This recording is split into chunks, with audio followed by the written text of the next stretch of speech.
In a post-Roe world, pro-abortion Americans are ramping up their efforts across the nation to make or keep abortion legal in their states. In the state of California, that's no different. But for the most populous state in the country, with more than 39 million people, abortion is not the top issue for voters there, according to a survey by the Public Policy Institute of California taken in September. Once again, it's the economy that is the most pressing issue for voters. Despite that, a ballot initiative, Proposition 1, is putting abortion front and center for the midterm elections. It asks voters to enshrine a right to abortion without any limits in the state constitution. California gubernatorial candidates sparred over the issue in their recent debate. Well, the governor put $200 million in there to pay for abortions for people from out of our state to come here. That's number one. Number two, the law today is 6 months.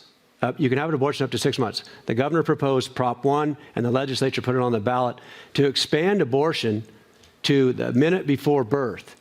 That's what it would be in California. At the same time, he wants to make this a sanctuary state where all of Americans can come here and get an abortion at the expense of California taxpayers. We believe in reproductive freedom. We believe in reproductive care. California's values are well established in statute. We want to codify them under Prop 1 in the Constitution. I was proud to support and promote a budget of $200 million to reduce co-pays and access to reproductive care. And yeah, we're not embarrassed and we don't apologize for having the back of women and girls all across this country that are fleeing persecution and fleeing the kind of, extreme policies that you're promoting.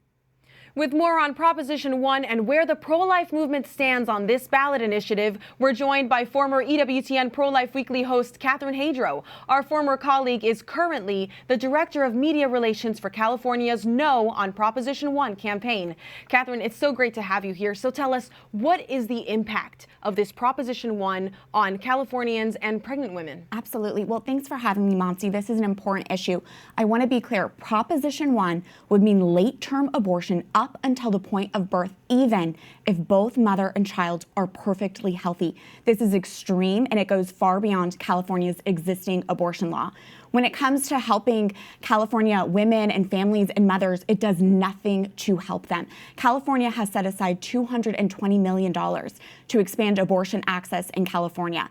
Just to put that number into context, that amount of money could help full prenatal care for 110,000 California mothers, or a full year's rent for 12,000 California families. Instead, that money is going to abortion and not actually helping families. And that's a number that is affecting not just people who are people of faith, but an entire coalition, a very diverse coalition. Yes. We're looking at a bipartisan coalition made up of evangelicals, Muslims, and atheists, including both those who support abortion and some pro-life voices who are interested in seeing this defeated, interested in that no vote.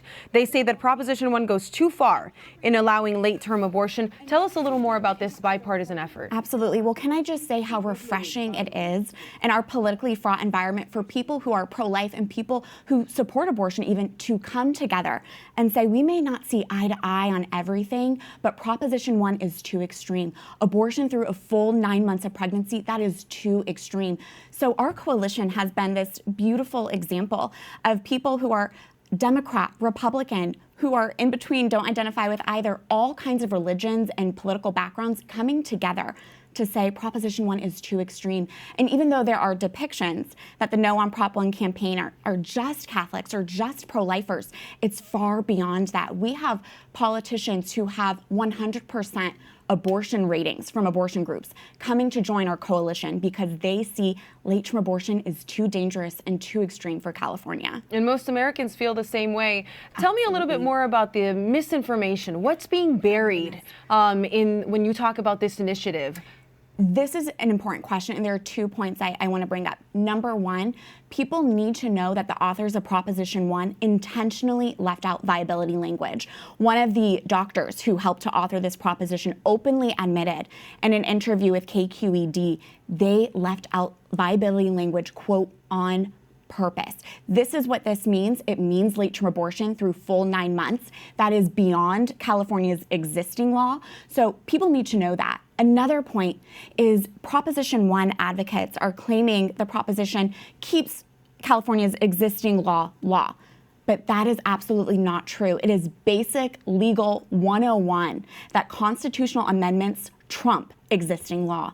That is a fact. And so Californians more and more are learning that Proposition 1 means late-term abortion, and they're more and more rejecting it.